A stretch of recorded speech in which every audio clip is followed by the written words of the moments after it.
এই পরোটাটা তোমার জন্য, আমি নিজের হাতে বানিয়েছি। তোমার খুব পছন্দ না?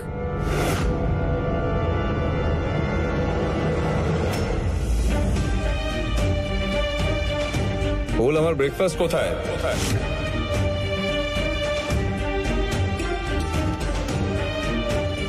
কিছু জিজ্ঞেস করছি তোমায়, আমার ব্রেকফাস্ট কোথায়? তুমি কি আমার জন্য ওই কচুরি বানাতে পারবে, যেটা তুমি প্রথম দিন বানিয়েছিলে? ওটা আমার খুব ভালো লেগেছে।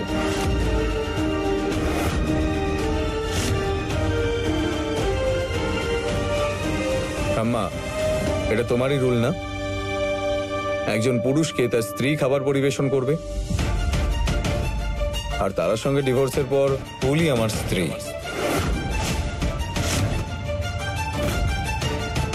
তাহলে অন্য কারোর হাত থেকে আমি কেন খাবো?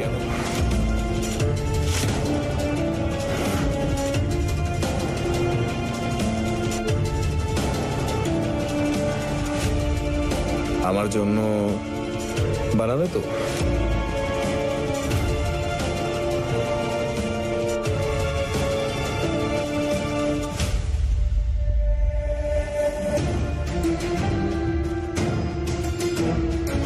আমাকে ডিভোর্স দিয়ে তুমি চাইছো যে আমি ফুলকে স্ত্রী হিসেবে মেনে নিই।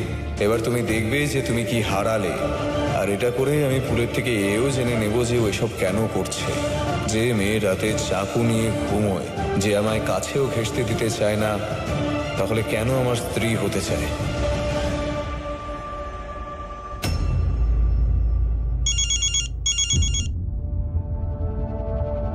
হ্যাঁ স্যার, বলুন।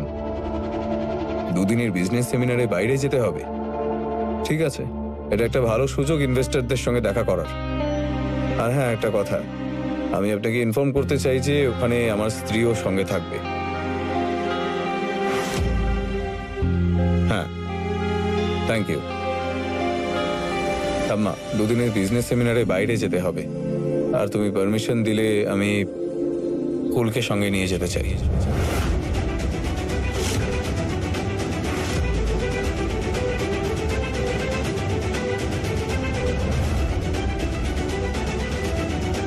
আর হ্যাঁ, এটা একটা ভালো সুযোগও। বিজনেসের কাজও ফুলফিল হবে, হানিমুনটাও হয়ে যাবে।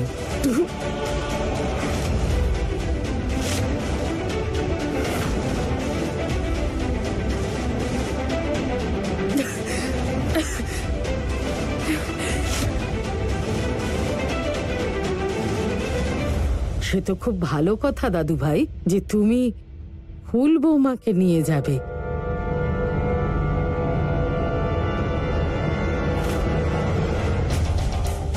আমি কেন এত দুশ্চিন্তা করছি? সব তো ঠিকই চলছে। আমি যেটা চাইছি সেটাই হানিমুনেই হবে। তারপরে বাড়িতে বংশধর আসবে, তবেই না আমি ফুলকে এই বাড়ি থেকে বার করে এই বাড়ির বড় বউ হওয়ার অধিকারটা আবার ফিরে পাবো। না না না, এটা হতে পারে না। আরে হানিমুনে গিয়ে যদি ওরা দুজন একে অপরের কাছে চলে আসে, তারপর যদি বাচ্চা হয়ে যায়, এত বড় রিস্ক নিতে পারবো না।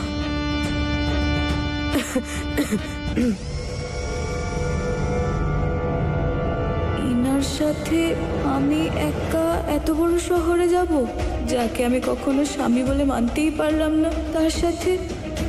না, এইটা আমি করতে পারবো না। খুব শখ না আমার বউ হবার? তাহলে ঠিক আছে, এবার এই প্রেমের গেমটা বেশ এনার্জি নিয়ে খেলতে হবে।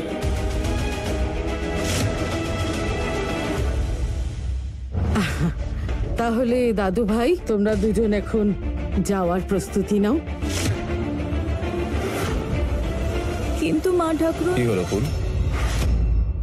ঠাম্মা খুব মন থেকে চাই যে আমরা একসঙ্গে যাই। তোমার কোনো সমস্যা এতে? তাছাড়াও কিছুদিনের তো ব্যাপার।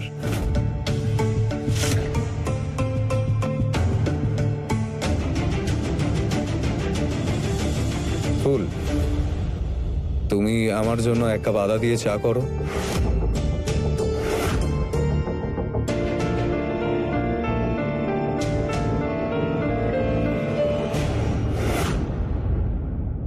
আরে হচ্ছেটা কি বাড়িতে?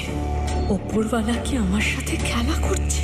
প্রথমে তো এই দ্বিতীয় বিয়ে, দ্বিতীয় স্ত্রী, এগুলো জানার পর বাপের বাড়িতে উড়ে গেছি।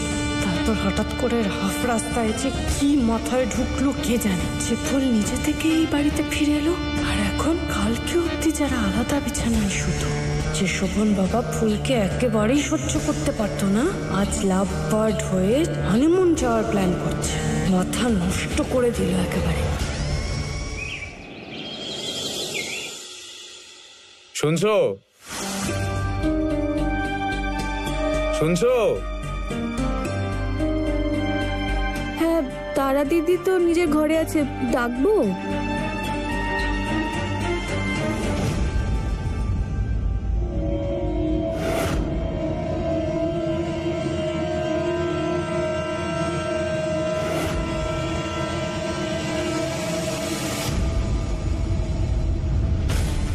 আমি আমার বউকে ডেকেছি, মানে তোমাকে। তাহলে আমাদের মাঝে কোনো তৃতীয় কেউ আসবে। আমি একজনকে ডেকেছি তোমার রূপ পাল্টানোর জন্য। ও তোমাকে এমন লুক দেবে যেটা আমার স্ত্রীর হওয়া উচিত। মানে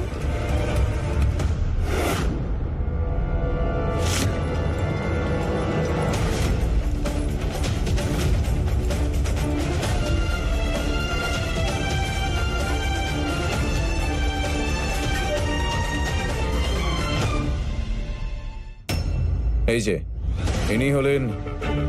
ইনি আমাদের শহরের সব থেকে বড় ডিজাইনার। হ্যালো, বলো। হ্যালো। আজ এনারা তোমার চেহারাই পাল্টে দেবে। দেখলে, আমার স্ত্রী হওয়ায় প্রচুর ফায়দা। তুমি যদি কখনো শপিং করতে দোকানে যেতে চাও, তাহলে দোকানে যেতে হবে না, দোকান নিজে হেঁটে তোমার সামনে চলে আসবে। দারুণ না ব্যাপারটা? লোভী বউ।